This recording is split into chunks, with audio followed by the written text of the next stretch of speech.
నమస్కారం, వనజ న్యూస్ కి స్వాగతం. హెడ్లైన్ చూద్దాం. తెలంగాణ, ఏపీలో భారీ వర్షాలు. అల్పపీడనం ప్రభావంతో ఉత్తర కోస్తా జిల్లాల్లో విస్తారంగా కురుస్తున్న వర్షాలు.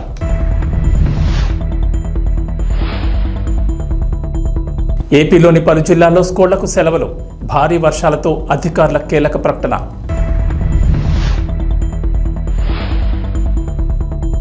విద్యా వ్యవస్థలో సమూల మార్పులు. సరికొత్త విధానంతో ముందుకు వెళ్లాలని అధికారులకు ముఖ్యమంత్రి రేవంత్ రెడ్డి ఆదేశం.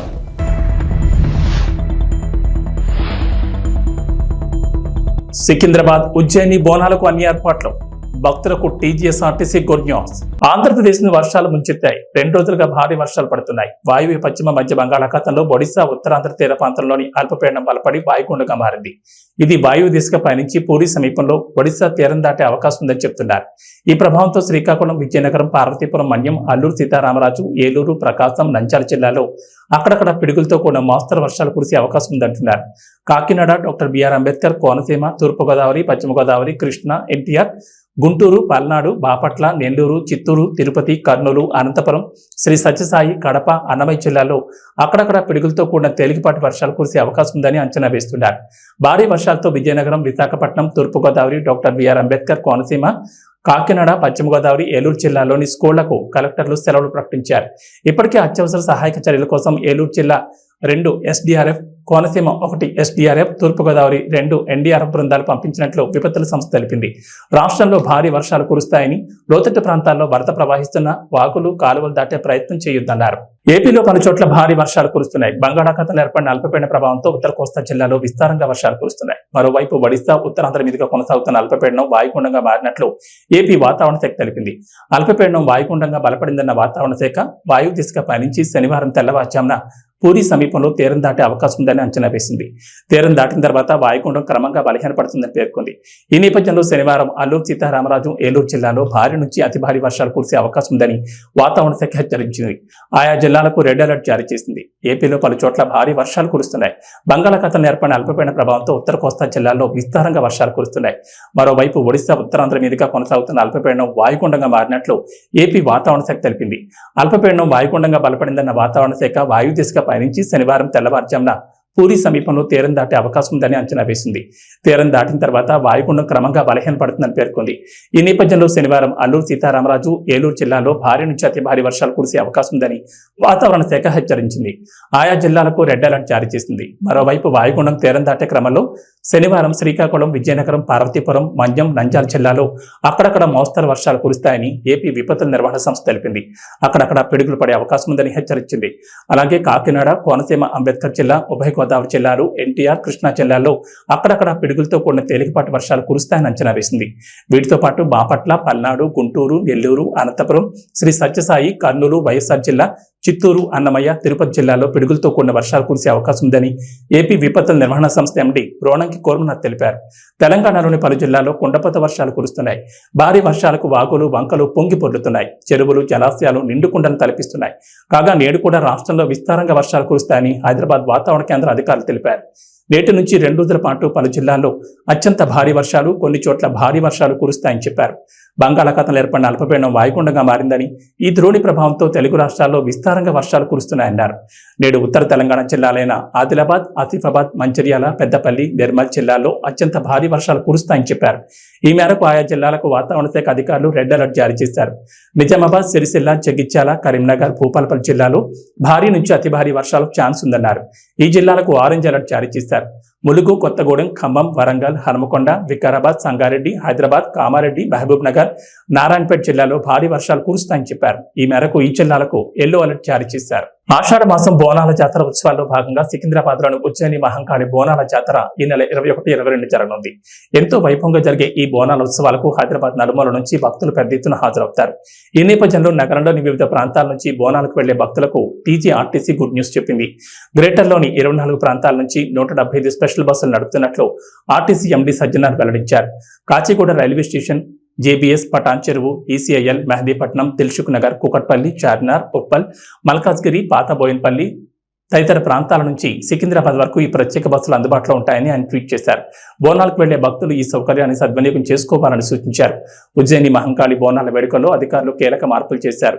ఈసారి ఆలయంలోకి జోగినీలు, శివసత్తులతో పాటు 5గురిని మాత్రమే అనుమతిస్తామని స్పష్టం చేశారు. అలాగే మధ్యాహ్నం 1:30 నుంచి సాయంత్రం 4 గంటల లోపు బాటకూడల నుంచి మాత్రమే భక్తులు వచ్చేలా పక్కా ప్రణాళికలు రూపొందించారు. బోనాల అనంతరం నిర్వహించే ఫలారం బండి ఊరేగింపులకు రాత్రి 12 గంటల వరకు మాత్రమే అనుమతిస్తున్నట్లు వెల్లడించారు. భక్తులు ఈ విషయాన్ని గమనించాలని సూచించారు.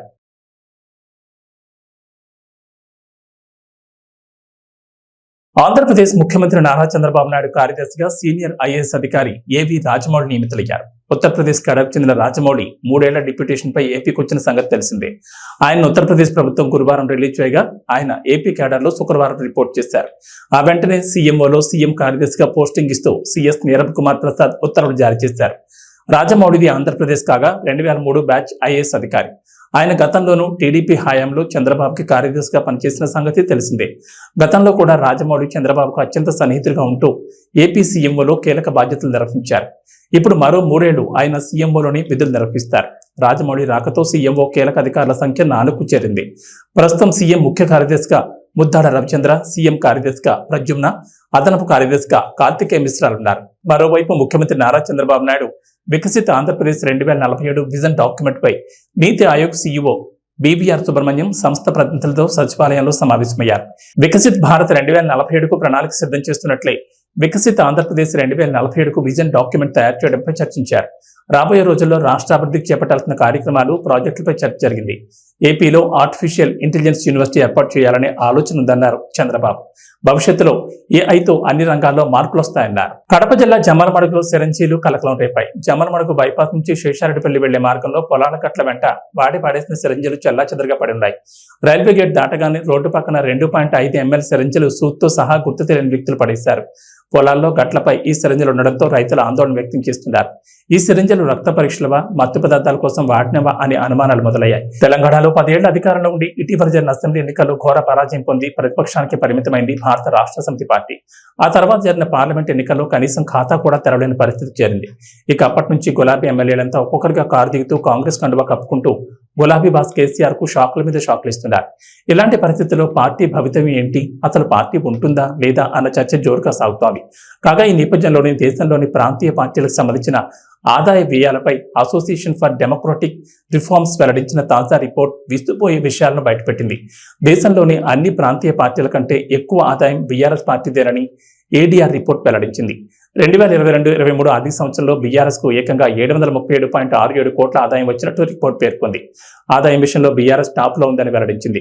దేశంలోని ప్రాంతీయ పార్టీల ఫైనాన్షియల్ స్టేటస్ ని విశ్లేషించిన ఏడీఆర్ 57 పార్టీలకు గాను 39 పార్టీల ఆర్థిక స్థితిగతులను అంచనా వేసింది.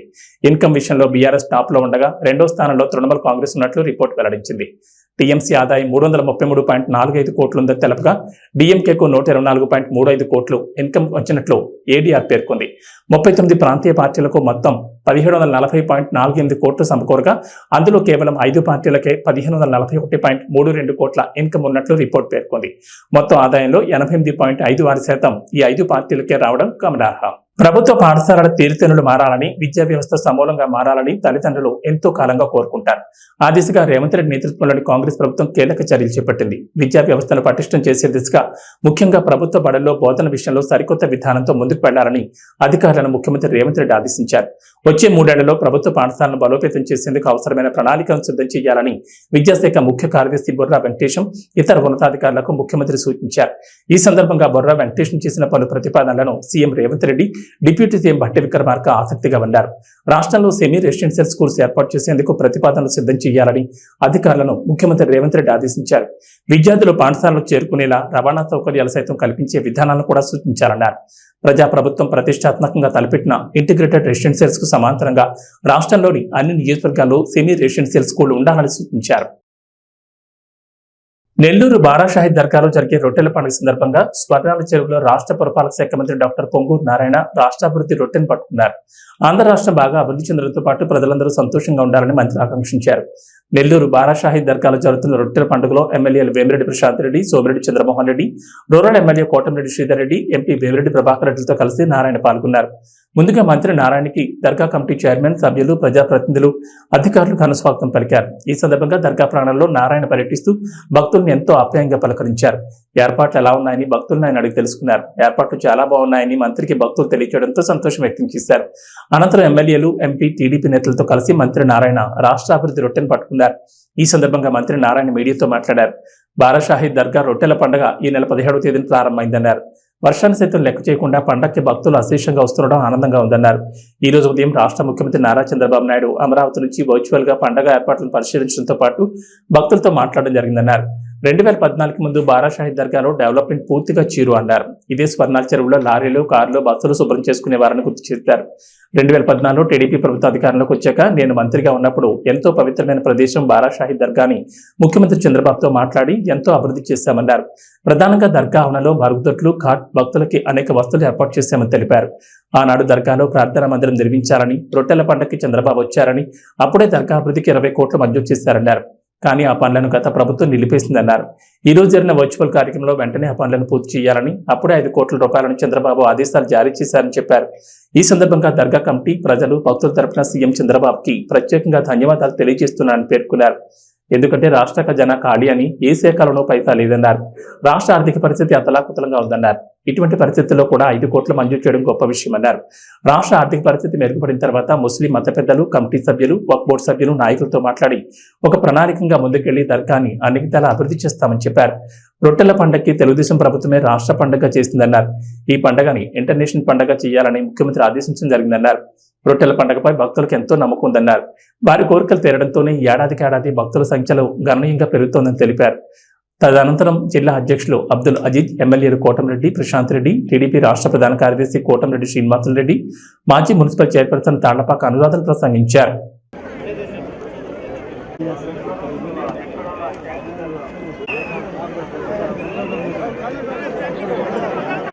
నెల్లూరులో బారాషాహి దర్గా దగ్గర స్వర్ణాల చెరువులో రొట్టెల పండుగ ఈ నెల 17వ తేదీ ప్రారంభమైంది.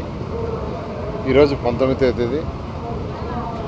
వర్షం పడుతున్నా, చినుకులు పడుతున్నా ఈరోజు ఎవరైతే భక్తులు ఉన్నారో వాళ్ళు అశేషంగా వస్తున్నారు. ఈరోజు ఉదయం ముఖ్యమంత్రి నారా చంద్రబాబు నాయుడు గారు ఈరోజు ఇక్కడ భక్తులను ఉద్దేశించి వర్చువల్గా మాట్లాడటం జరిగింది. అంతేకాకుండా 2014 నుంచి 19 దాకా, 2014 ముందు తీసుకుంటే ఇక్కడ డెవలప్మెంట్ జీరో. ఇదే స్వర్ణాల చెరువులో లారీలు కడిగేవాళ్ళు, కార్లు కడుక్కునేవాళ్ళు, బస్సులు కడుక్కునేవాళ్ళు, అక్కడే టాయిలెట్స్, అక్కడే యూరిన్. అలాంటిది 2014లో ఫస్ట్ టైం తెలుగుదేశం ప్రభుత్వంలో నేను మంత్రిగా ఉన్నప్పుడు దీన్ని ఒక పవిత్రమైన స్థలం ఇది, దీన్ని ఒక నేషనల్ లెవెల్లో, ఇంటర్నేషనల్ లెవెల్లో చేయాలనే ఉద్దేశంతో ఆ రోజు ముఖ్యమంత్రిగా ఉన్న నారా చంద్రబాబు గారి యొక్క ఆదేశంతో ఇక్కడ చక్కగా పర్మనెంట్ టాయిలెట్స్ కట్టాం, ఒక హాల్ కట్టాము, రోడ్లు వేసాము, ఘాట్లు కట్టాము, తర్వాత ట్రీ ప్లాంటేషన్ చేసాం, వాటర్ ఫెసిలిటీస్ చేసాం. అంతేకాకుండా ఒక ప్రేయర్ హాల్ కట్టాలని ఆ రోజు ముఖ్యమంత్రిగా నారా చంద్రబాబు నాయుడు గారు రావటం, ఒకసారి 20 కోట్లు శాంక్షన్ చేయడం జరిగింది. ఆ వర్క్ ఆగిపోయింది కాలమ్స్లో. అయితే ఈరోజు ముఖ్యమంత్రి గారు ఈరోజు యాక్చువల్గా ప్రజలను ఉద్దేశిస్తూ ఆ పని కంప్లీట్ చేయండి, వీలైనంత తొందరలో కంప్లీట్ చేయండి అని చెప్పడం, దానికి ఒక 5 కోట్లు యాక్చువల్గా శాంక్షన్ చేశారు. కాబట్టి బారాషాహి దర్గా కమిటీ మెంబర్స్ ఎవరున్నారు వాళ్ళ తరఫున, నెల్లూరు ప్రజలందరి తరఫున మొదట ముఖ్యమంత్రి గారికి ప్రత్యేకంగా ధన్యవాదాలు తెలియజేస్తున్నాను. ఎందుకంటే ఖజానా ఖాళీ, ఏ డిపార్ట్మెంట్లో కూడా పైసా లేదు, రాష్ట్ర ఆర్థిక పరిస్థితి అసలు అతలాకుతలంగా ఉంది. ఇటువంటి పరిస్థితుల్లో కూడా ఇది ఒక రాష్ట్ర పండుగగా తెలుగుదేశం 2014-19 చేసింది. దీన్ని ఒక ఇంటర్నేషనల్ సెంటర్గా చేయాలి అని ఈరోజు ముఖ్యమంత్రి గారు ఆదేశించారు. దీని ఈరోజు ఈ రాష్ట్రం నుంచే కాకుండా ఇతర దేశాల నుంచి కూడా వస్తున్నారు. దీన్ని ఇంకా బాగా పాపులర్ చేయాలి, ప్రజలకు ఎక్కువ నమ్మకం, రొట్టెలు పట్టుకోవటం, రొట్టెలు వదలటం. ఇది 414 సంవత్సరాల పైగా చరిత్ర కలిగింది. ఒకరు రొట్టె వదిలితే మరొక రొట్టె పట్టుకుంటారు. వాళ్ళ కోరిక తీరిన తర్వాత వచ్చి మళ్ళీ రొట్టె వదులుతారు. అలాంటి అంటే సంవత్సరం భక్తుల సంఖ్య పెరుగుతుందంటే వాళ్ళు అనుకున్నవి జరుగుతున్నాయి, వాళ్ళ కోరికలు నెరవేరుతున్నాయి, ఆ నమ్మకం పెరుగుతుంది.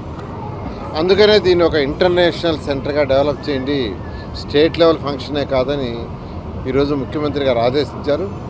ఖచ్చితంగా ఖజానా అనేది కొంత సెటరైట్ అయిన తర్వాత ఈ పరిసర ప్రాంతాలను ఎలా చేయాలి, ఏం చేయాలనేది మళ్ళీ ముఖ్యమంత్రి గారితో కూర్చొని ఇక్కడ ఉన్న నాయకులు ముస్లిం సోదరులతో కూడా కూర్చొని డిస్కస్ చేసి, వక్ఫ్ బోర్డు అధికారులతో కూర్చొని డిస్కస్ చేసి దీనికి ఒక ప్లాన్ ఆఫ్ యాక్షన్ చేయడం జరుగుతుంది.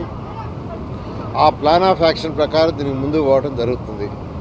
ఖచ్చితంగా ఈరోజు నెల్లూరులోని ముఖ్య నాయకులైనటువంటి ఈరోజు ఎంపీ గారు వేమిరెడ్డి ప్రభాకర్ రెడ్డి గారు, వారు మిసెస్ కోవూరు ఎమ్మెల్యే గారు, మరియు చంద్రమోహన్ రెడ్డి గారు, మరియు రూరల్ ఎమ్మెల్యే, తర్వాత అజీజ్ ఎక్స్ మేయరు, తర్వాత ఎక్స్ నడా చైర్మన్ మన శ్రీనివాసరెడ్డి, ఎక్స్ చైర్పర్సన్ అనురాధ, అందరం కలిసి ఈరోజు యాక్చువల్గా ఈ రొట్టెల పండుగలో ఇప్పుడే యాక్చువల్గా పోవటం, రొట్టె పట్టుకోవడం జరిగింది. మేమంతా పట్టుకున్న రొట్టె రాష్ట్ర అభివృద్ధి, ఈ రాష్ట్రం బాగా అభివృద్ధి చెందాలి. ఈరోజు ముఖ్యమంత్రి గారు కూడా చాలా క్లారిటీగా చెప్పారు, మీరందరూ రాష్ట్రం బాగా అభివృద్ధి చెందాలి, రాష్ట్ర ఖజానా బాగా నిండాలి, మళ్ళీ ఆ ఖజానా నుంచి పేద ప్రజలకు కొంత సొమ్ము వచ్చేటట్టుగా, అదేవిధంగా డెవలప్మెంట్కి కొంత అలాట్ చేసేటట్టుగా, రాష్ట్ర ఖజానా డెవలప్ అయ్యేటట్టుగా, రాష్ట్రం అన్ని విధాలుగా అభివృద్ధి అయ్యేటట్టుగా, అన్ని వర్గాల ప్రజలు డెవలప్ అయ్యేటట్టుగా మీరు రొట్టె పట్టుకోండి చెప్పడం జరిగింది. దాని మీద ఈరోజు మేము నాయకులందరం యాక్చువల్గా ఈరోజు ఇప్పుడే రొట్టె పట్టుకొని ఇక్కడికి వచ్చాం. ఒకటే ఆ అల్లా దయ వల్ల ప్రతి ఒక్కరూ సుఖ సంతోషం ఉండాలని, సకల ఐశ్వర్యాలు కావాలని కోరుకుంటున్నాను. Thank you.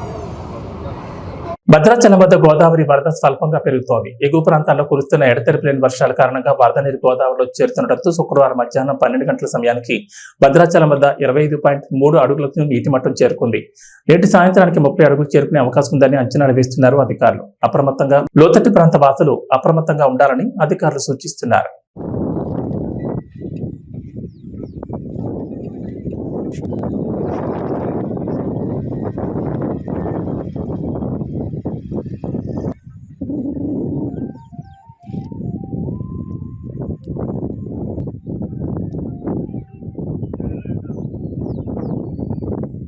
ప్రకాశం జిల్లా చీమకుర్తి రామతీర్థం జలాశయాన్ని కలెక్టర్ తమీం అన్సారియా సందర్శించారు. ఈ సందర్భంగా ఇంటెక్ వెల్ పంప్ హౌస్ ను పరిశీలించారు. జలాశయంలో నీటి లభ్యత, నీటి సరఫరా తదితర అంశాలను ఇరిగేషన్ శాఖ అధికారులు కలెక్టర్ వివరించారు. ఆడుగంట జలాశయానికి సాగర్ జలాలు సోమవారం సాయంత్రానికి చేరుకుంటాయని చెప్పారు. జలాశయం గురించి సవివరంగా కలెక్టర్ అధికారులను అడిగి తెలుసుకున్నారు. ఈ కార్యక్రమంలో RWSSC Marda Ali, irrigation SC Muralikrishna, Abud Aleem, engineering అధికారులు పాల్గొన్నారు. కాకపోతే అందరం చాలా కష్టం. మున్సిపల్ ఇది లైఫ్ టౌన్లో గ్రౌండ్ వాటర్ మీదనే ఉన్నాయి. వాటర్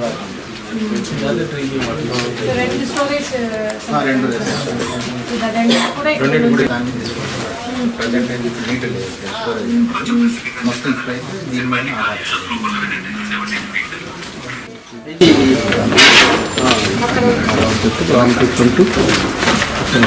అనుకున్నాం కదా. జిఎల్పిఆర్ అక్కడ రా వాటర్ స్టోర్ చేసుకొని మన గ్రావిటీలో కొండేపికి వస్తాయి. అక్కడ ట్రీట్మెంట్ అయిన తర్వాత మనం 28 సో కనిగిరి పక్కన కందుకూరు కూడా నుంచి మీరు ఎంత ఇది ఇప్పుడు ఒంగోలు టౌన్ అక్కడ నుంచి 5,001.18 డిఫరెంట్ లొకేషన్స్. ఫస్ట్ అది upcoming schemes.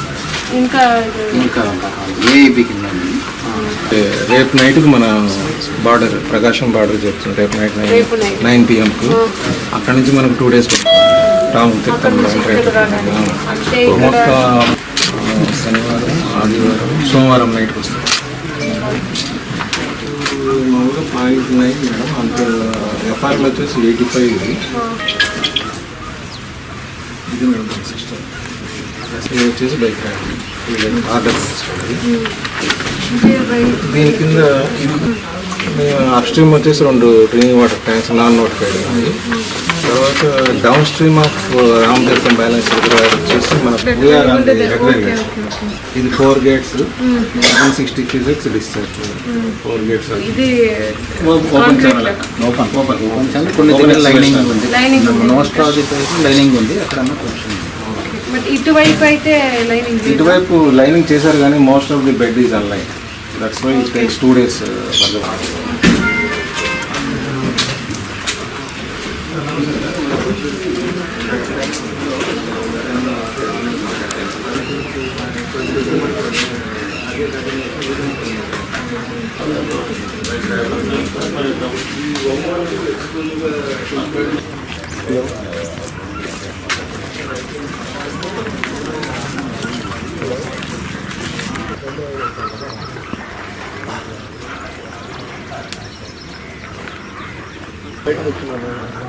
Hello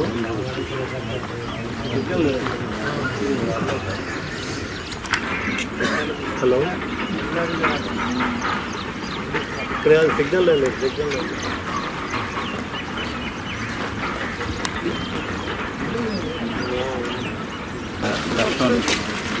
soil erode కాదు, పంట ఎరోడ్ కాదు, సైడ్ లైనింగ్.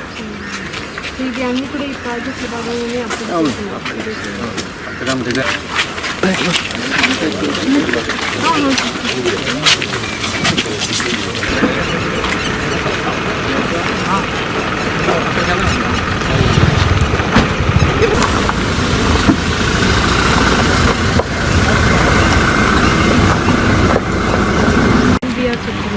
దానికి ఏంటి డిఫరెన్స్? అంటే మనం గ్రావిటీ కోసం మేడం, గ్రావిటీగా వెళ్ళిపోతుంది. అక్కడ ట్రీట్మెంట్ చేసుకొని మనం వాటర్ ట్రీట్ చేసుకొని వచ్చేసరికి ఇక్కడ నుంచి ఇక్కడ పంప్ చేసి ఇది రా వాటర్, ఇది ఓన్లీ రా వాటర్.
అలా వైకుంఠపురం లాంటి బ్లాక్ బస్టర్ తర్వాత త్రివిక్రమ్ శ్రీనివాస్ తో మరో సినిమా చేస్తున్నట్లుగా అల్లు అర్జున్ అప్పుడే ప్రకటించారు. అయితే పుష్ప సినిమా 2 భాగాలుగా తీయాలని సుకుమార్ ప్లాన్ చేయడంతో గురూజీ సినిమా వెనక్కి వెళ్లిపోయింది. ఇప్పుడు పుష్ప 2 ఆల్మోస్ట్ కంప్లీట్ అవడంతో త్రివిక్రమ్ తోనే బన్నీ తన తర్వాత సినిమా చేస్తారనే సందేహాలు వచ్చాయి. దీనికి కారణం పుష్ప పాన్ ఇండియా లెవెల్లో బ్లాక్ బస్టర్ కావడంతో బన్నీ కూడా పాన్ ఇండియా డైరెక్టర్ల వైపు చూస్తున్నారనే రూమర్స్ వినిపించాయి. అయితే వీటన్నిటికీ చెక్ పెడుతూ బన్నీ త్రివిక్రమ్ సినిమాను కన్ఫర్మ్ చేశారు బన్నీ వాసు. తన కొత్త సినిమా ఆయకి సంబంధించిన ఈవెంట్ లో బన్నీ త్రివిక్రమ్ సినిమాపై అడిగిన ప్రశ్నకు ఆయన సమాధానం ఇచ్చారు. అల్లు అర్జున్ త్రివిక్రమ్ సినిమా లైన్ అయితే ఫిక్స్ అయిపోయింది. అది భారీ బడ్జెట్ చిత్రం. ఆ చిత్రం చేయడానికి అల్లు అరవింద్, చిన్నబాబు గారు ఫైనాన్షియల్ అని కార్పొరేటర్లను వెతుక్కోవాలి. అంత భారీ బడ్జెట్ అది. త్రివిక్రమ్ గారికి పాన్ ఇండియా సినిమా తీగల సామర్థ్యం ఉందని బన్నీకి బాగా నమ్మకం. వీళ్ళిద్దరూ ఎప్పుడూ 2 ఏళ్ల నుంచి మాట్లాడుకుని ఒక కాన్సెప్ట్ అయితే ఫిక్స్ అయ్యారు. ఒక స్టోరీ అనేదానికన్నా ఇది కాన్సెప్ట్ అనడం కరెక్ట్. ఇది ఫిక్స్ అయిపోయింది. అయితే దీని బడ్జెట్ కి ప్రీ ప్రొడక్షన్ కే ఏడాది లేదా ఏడాదిన్నర టైం పడుతుంది. ఎందుకంటే దాని ఫండ్స్ కలెక్ట్ చేయడానికి అది టైం పడుతుంది. ఇది చాలా పెద్ద ప్రాజెక్ట్ అంటూ బన్నీ వాస్ చెప్పిన మాటలు సోషల్ మీడియాలో వైరల్ అవుతున్నాయి. దిగ్గజ క్రికెటర్ మహేంద్ర సింగ్ ధోనిని ఓ పాక్ జర్నలిస్ట్ తమ దేశ క్రీడాకారుడు మహమ్మద్ రిజ్వాన్ తో పోల్చడంపై మాజీ క్రికెటర్ హర్భజన్ సింగ్ తీవ్ర ఆగ్రహం వ్యక్తం చేశాడు. వీళ్ళిద్దరిలో గొప్ప ఆటగాడు ఎవరంటూ సదరు జర్నలిస్ట్ ధోని రిజ్వాన్ ఫోటోలను షేర్ చేశాడు. దీనిపై హర్భజన్ సింగ్ తీవ్ర ఆగ్రహం వ్యక్తం చేశాడు. ఎక్కువ అనుభవం లేని ఆటగాడిని ధోనితో పోల్చడం సరైంది కాదని విమర్శించాడు. రిజ్వాన్ బ్యాటింగ్ సత్తాను తక్కువ చేయనని, ధోనితో సరితూగే ప్లేయర్ మాత్రం కాదని స్పష్టం చేశాడు. ఈ రోజుల్లోనూ ఇలాంటి చెత్త ప్రశ్నలు అడగడం దారుణం. రిజ్వాన్ కంటే ధోని చాలా ముందున్నాడు. ఇందులో ఎలాంటి అనుమానం అక్కర్లేదు. నిజాయితీగా సమాధానం ఇవ్వాలి. రిజ్వాన్ ఆటను నేను కూడా ఇష్టపడతా. నిబద్ధతతో ఆడేందుకు ఎల్లవేళలా ప్రయత్నిస్తాడు. అయితే ధోనితో రిజ్వాన్ ను పోల్చడం తప్పు. ఇప్పటికే ప్రపంచ క్రికెట్ లో అతనే నెంబర్ 1. వికెట్ల వెనుక అత్యంత చురుగ్గా వ్యవహరించిన వికెట్ కీపర్లు చాలా అరుదు. ఈ జాబితాలో ధోనినే టాప్ అని హర్భజన్ సింగ్ అన్నారు. AB bulletin session. నమస్కారం.